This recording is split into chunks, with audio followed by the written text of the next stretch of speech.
മൊത്തമായിട്ട് പോയി. എല്ലാം വീട് 1:30ക്കാണ് രാത്രി ഇത് സംഭവിച്ചത്. ഞങ്ങളൊക്കെ രാത്രി ഉറങ്ങിയിരുന്നു. അപ്പോൾ രാത്രി പിന്നെ ഒരു ശബ്ദം കേട്ടപ്പോൾ ഞങ്ങൾ എണിച്ചപ്പോൾ പിന്നെ നോക്കണത് കാലും കൈയൊക്കെ മരവും കല്ലൊക്കെ വന്നിട്ട് വീട് നിറഞ്ഞ് കഴുത്തിൻ്റെ അത്ര അയക്കണ്. മോളൊക്കെ തല നിറഞ്ഞു മണ്ണൊക്കെ. പിന്നെ ഞങ്ങൾ ടെറസിൻ്റെ മേലെ കയറി നിന്ന്. അവിടെ നിന്നിട്ട് കുറച്ചാൾക്കാർ അവിടെ മേലെ കയറി നിന്ന്. അപ്പോൾ എല്ലാവരും കരച്ചിലും വിളിച്ചിലും. നമ്മളെ തൊട്ടടുത്തുള്ള വീടൊക്കെ അടിയോടെ പോയി. അതിലൊന്നും ആരുമില്ല, വീടേ കാണില്ല അവിടെ. അവരെന്തായിന്ന് അറിയില്ലല്ലോ, മരണപ്പെട്ടു എന്നും പറയുന്നുണ്ട്. ജീവിച്ചിരിക്കണ ഒരു ഹോസ്പിറ്റലിൽ കൊണ്ടുപോയിക്കണമെന്നും പറയുന്നുണ്ട്. എന്താന്നുള്ള ശരിക്കിനുള്ള വിവരമൊന്നും അറിയില്ല. അതിൻ്റെ മുന്നേ ഞങ്ങൾ രക്ഷപ്പെട്ടതായിട്ട് ഞങ്ങൾക്ക് ജീവൻ തിരിച്ചു കിട്ടി. രണ്ടാമത്തെ പൊട്ടൽ അറിഞ്ഞു. അത് അതിൻ്റെ മുന്നേ എൻ്റെ ഹസ്ബൻഡിൻ്റെ വാപ്പ തൊട്ടടുത്താണ്. അപ്പോൾ പറഞ്ഞു 1:30ക്ക് 1:30 ആയിട്ടില്ല, 1:15 ഉള്ളൂ സമയം. അപ്പോൾ പറഞ്ഞു മോനെ എനിക്ക് പേടിയാകുന്നുണ്ട്, നല്ല മഴ പെയ്യാണ്, നമ്മളെന്താ ചെയ്യുക എന്ന് ചോദിച്ചിട്ട് ഫോൺ വിളിച്ച് ഞങ്ങളുള്ള വീട്ടിലേക്ക് ഫോൺ വന്ന്. അപ്പോൾ പറഞ്ഞപ്പോൾ സമയം 1:30 അല്ലേ, നമ്മൾ എവിടേക്കാണ് പോകണം, നമുക്ക് ഇവിടെ തന്നെ നിൽക്കാം. അത് കഴിഞ്ഞത് ഈ ശബ്ദം കേൾക്കുകയാണ്. ഞങ്ങൾ പുറത്തിറങ്ങിയതാണ്, ഞങ്ങൾ പോയിട്ടുണ്ടാവുമായിരുന്നു. ഉള്ളിലായതിനെ കൊണ്ട് രക്ഷപ്പെട്ടതാണ്. നിലക്കറി അപ്പോഴത്തേന് ഞങ്ങൾ വേറെ വീട്ടിലേക്ക് ഞങ്ങൾ മാറി. അവിടെ നിന്ന് ഇറങ്ങി ഓടി. കുറച്ചൊന്ന് ഒഴുക്ക് നിന്നപ്പോൾ ഞങ്ങൾ ഇറങ്ങി ഓടിയതാണ്. കുറച്ച് വീട്ടുകാരെല്ലാവരും ഓടി രക്ഷപ്പെട്ടു. എല്ലാ വീടും ആ ഭാഗത്തുള്ള വീടുകൾ പോയിക്കണ്. രണ്ടാമത്തെ പൊട്ടൽ മുഴുവനായിട്ട് പോയിക്കണെന്നാണ് പറയുന്നേക്കണ്. അകത്ത് കുറേ ആൾ അകത്ത് പെട്ടിക്കണെന്ന് പറയുന്നുണ്ട്. രക്ഷപ്പെട്ടവരും ഉണ്ട്. ക്യാമ്പിൽ കുറേ ആൾ അവരെ ബന്ധുവീട്ടിൽ പോയിക്കണ്. അവിടെ ഇവിടെയൊക്കെ ഇറങ്ങിയിരിക്കണ തോന്നുന്നു. ചൂരമലുള്ള ആളാണ്. എൻ്റെ വീടിൻ്റെ മുന്നിൽ കൂടെയാണ് ഇത്. എൻ്റെ വീടും അതുപോലെ എൻ്റെ സുഹൃത്തുക്കളും എൻ്റെ കൂട്ടുകാരും ആരുമില്ല അവിടെ. എൻ്റെ വീടാണ് പോയിൻ്റെ ഏതാണ്ട് വക്കത്ത്. പക്ഷേ തലേ ദിവസം ഞങ്ങൾ അവിടെ നിന്ന് മാറി.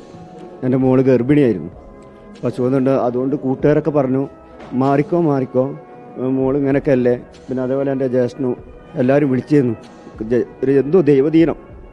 ഞങ്ങളവിടുന്ന് കുറച്ച് മേലെ എൻ്റെ പെങ്ങളെ വീടുണ്ട്, അവിടെ പോയി ഒരു എത്ര മണിയൊന്നും കൃത്യമായിട്ട് ഓർമ്മയില്ല. സമയം നോക്കാനുള്ള ഒരു അവസരമൊന്നുമല്ലല്ലോ.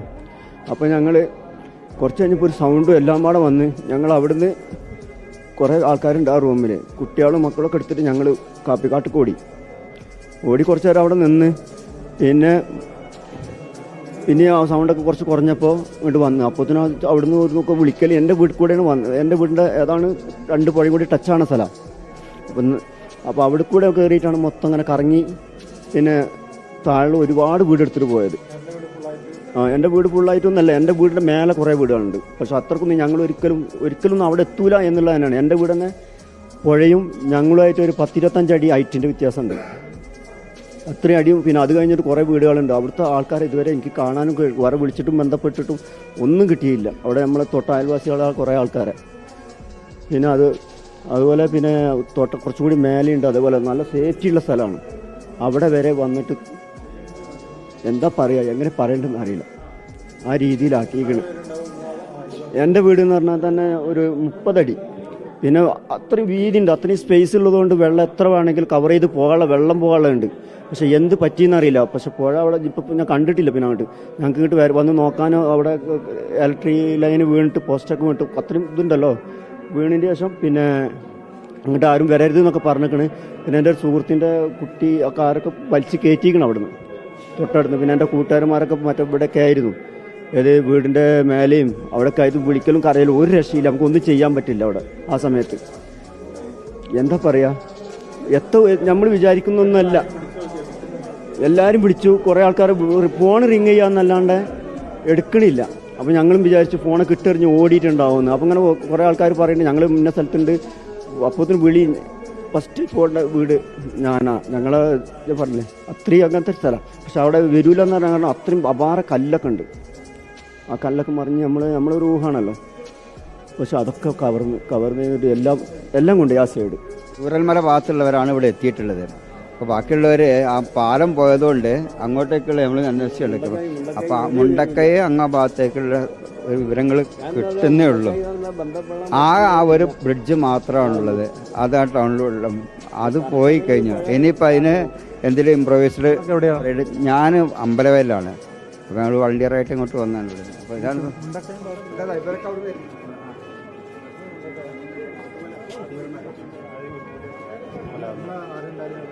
നമ്മളെ വേണ്ടപ്പെട്ട ആളുകളുണ്ടായിരുന്നു. നമ്മളവിടുത്തെ പുത്തുമല ഭാഗങ്ങളിലൊക്കെ ചൂരൽമല ഭാഗത്തുള്ള ആളുകളാണ് ഇപ്പം മാക്സിമം ഈ ക്യാമ്പിൽ നിൽക്കുന്നത്. മുണ്ടക്കൈ ഭാഗത്തേക്ക് ഇതുവരെ നിലവിൽ ആരും എത്തിയിട്ടില്ല, തിരയാൻ പോയിട്ടില്ല. തിരയാനവിടേക്ക് എത്തിപ്പെടാൻ സാധ്യതയില്ല. 2 മണിക്ക് ശേഷം ഏകദേശം എത്തുള്ളൂ എന്നാണ് നമുക്ക് കിട്ടിയ അറിവ്. മുണ്ടക്കൈ ഒരു 100-250 കുടുംബം, അതിന് മേലുള്ള കുടുംബം. അതിന് മേലെ വലിയ ഏരിയ അല്ലേ, ഭയങ്കര ഏരിയ ആയിരുന്നു. പക്ഷെ അവിടേക്ക് നിലവിൽ ഇതുവരെ എത്തിയില്ല.